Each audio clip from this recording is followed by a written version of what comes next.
Selon les Nations unies, les criminels blanchissent environ 2 à 5 % du PIB mondial par an. Cela représente 800 milliards de dollars, c'est-à-dire 2 billions en dollars américains d'aujourd'hui. Le monde du commerce est complexe et compliqué, reflétant la nature interconnectée des chaînes d'approvisionnement qui s'étendent à l'échelle mondiale. Les groupes criminels organisés, les blanchisseurs d'argent professionnels et les réseaux de financement des activités terroristes exploitent le commerce en permettant de nombreux types de mouvements financiers, y compris le blanchiment des produits du crime. Le blanchiment d'argent par voie commerciale, ou BAVC, est l'un des moyens les plus populaires de dissimuler et de déplacer des fonds illicites. Ce stratagème exploite les complexités et les vulnérabilités du commerce mondial des marchandises pour dissimuler l'origine illégale de fonds ou pour financer des activités terroristes. Le financement des activités terroristes par voie commerciale, ou FATVC, utilise les mêmes processus commerciaux que les BAVC, sauf pour une différence majeure. L'argent déplacé peut provenir de sources légales et illégales. Il est donc plus difficile de détecter et de démanteler le FATVC. En pratique, les stratagèmes de FATVC peuvent s'appuyer et s'appuient sur des techniques courantes de BAVC. Des entreprises et des transactions réelles interviennent parfois dans ces stratagèmes. Ces opérations suivent la chaîne d'approvisionnement jusqu'à ce qu'ils parviennent aux groupes terroristes. Le blanchiment d'argent par l'entremise de services, ou BAES, représente un risque croissant, même s'il est moins reconnu. Cela peut compliquer la tâche des autorités et des entités réglementées en vue de détecter et de démanteler ce type de blanchiment d'argent. Le BAVC repose sur l'exploitation du commerce de marchandises, tandis que les stratagèmes de BAES reposent sur l'exploitation du commerce de services ou d'autres biens incorporels. Les blanchisseurs d'argent utilisent ce commerce pour dissimuler les mouvements de fonds illicites en leur donnant un aspect légitime. Le commerce de biens et de services sur l'Internet, ou commerce électronique, est un autre secteur exploité par les criminels. Les unités du renseignement financier, ou les URF, peuvent jouer un rôle essentiel dans la détection et la lutte contre le blanchiment de fonds illicites grâce à cette méthode, en surveillant adéquatement le secteur des services de paiement. Les blanchisseurs d'argent utilisent également à mauvais escient des structures de société, y compris des sociétés écrans et fictives, pour dissimuler l'origine illégale et le véritable propriétaire de fonds ou d'actifs. Cela entrave considérablement la détection, l'enquête et la poursuite des infractions de blanchiment d'argent. La détection du BAVC et du BAES est complexe et nécessite une collaboration entre les partenaires nationaux et internationaux des secteurs publics et privés. Les URF peuvent jouer un rôle crucial pour mettre au jour ces stratagèmes. Pour ce faire, elles analysent les données financières et les comparent à celles de différentes sources dont disposent les URF. Toutefois, l'un des principaux défis de la détection du BAVC est que de nombreux URF dans le monde n'ont généralement pas accès à des données commerciales. Il est donc difficile de produire et de transmettre efficacement du renseignement financier portant sur le BAVC et le BAES. Les entités déclarantes ont également du mal à détecter et à déclarer les cas de BAVC et de BAES en raison du manque de connaissances et de données, de la complexité des échanges commerciaux ou de la nature multijuridictionnelle des opérations impliquées. Les URF ont relevé plusieurs difficultés durant leurs analyses, empêchant la détection du BAVC. Certains d'entre eux incluent le manque de renseignements précis et de bases de données sur le commerce étranger, rend impossible la comparaison entre les données commerciales et les opérations financières. L'incapacité de comparer les données commerciales avec l'information détenue à l'étranger. Certaines des déclarations faites aux douanes sont mal remplies en raison de contrôles inadéquats. Certains fonds provenant d'endroits où il est difficile d'établir la commission d'un crime ou de connaître les propriétaires véritables compliquent la détection des opérations de BAVC. Les canaux de coopération et d'échange de renseignements avec certains pays présentent des difficultés. Dans certains cas, les documents justificatifs soumis pour expliquer des données commerciales sont difficiles à vérifier.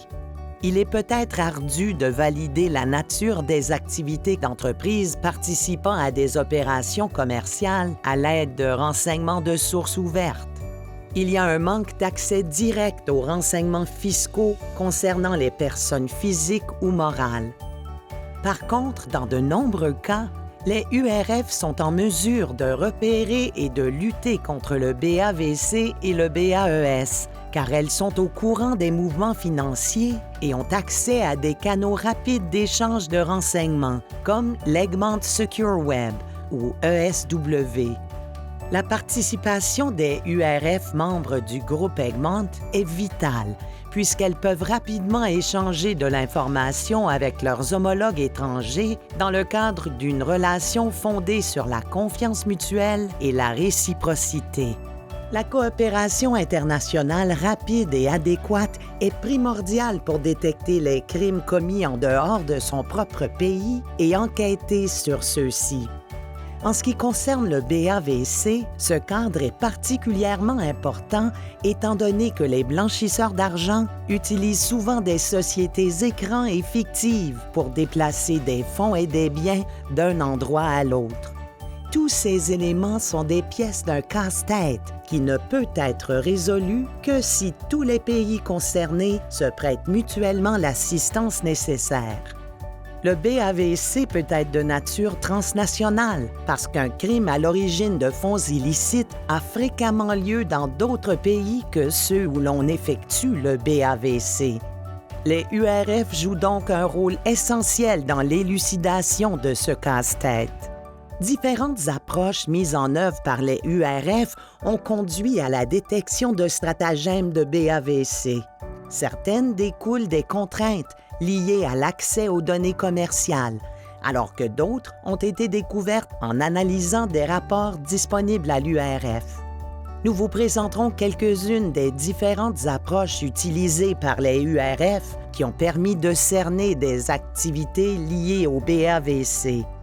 Les URF combinent les éléments de renseignement pertinents pour dresser une image complète d'un stratagème financier, ce qui permet de repérer, de prouver ou possiblement de réfuter un cas de BAVC. Les institutions financières transmettent plusieurs types de déclarations aux URF afin de les aider dans leur travail sur les cas de BAVC. Déclarations liées au financement commercial.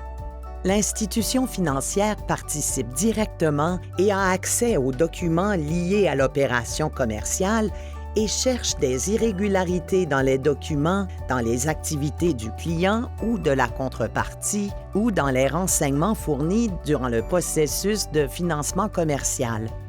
Déclaration sur les règlements de compte ouverts pour opération commerciale d'un client. L'institution financière n'a pas accès aux documents sous-jacents. Cependant, elle peut détecter des irrégularités dans les activités financières du client liées au commerce, dans ses opérations ou en cas d'irrégularité liée aux contreparties. Déclaration sur les opérations commerciales de correspondants bancaires. L'institution financière n'a ni accès aux documents sous-jacents ni aux renseignements du client.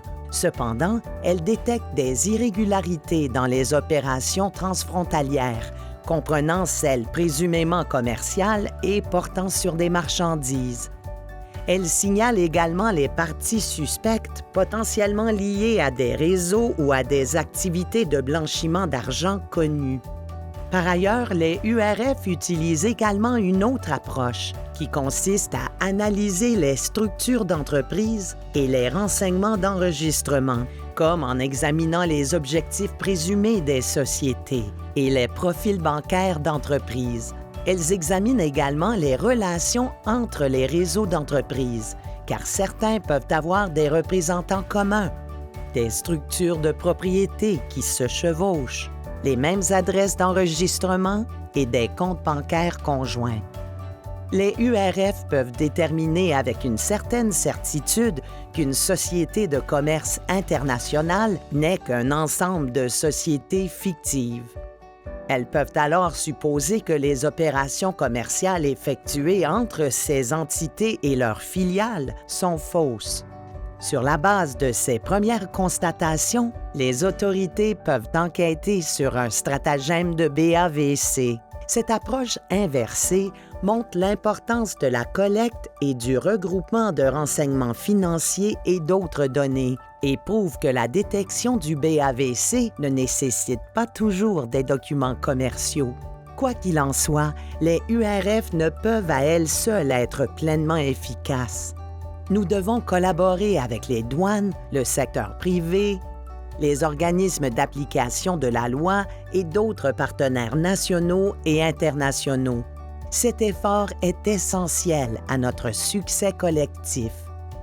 Le blanchiment d'argent par l'entremise du commerce de biens et de services augmentera probablement avec la hausse des échanges commerciaux internationaux. Par conséquent, les autorités compétentes devraient renforcer leur capacité à comprendre, détecter et enquêter sur le BAVC et le BAES. La transparence concernant le bénéficiaire effectif et les structures d'entreprise est un élément clé de ces efforts. Le groupe Egmont poursuivra son travail pour soutenir les URF membres et nos partenaires internationaux dans la lutte contre le BAVC et le BAES.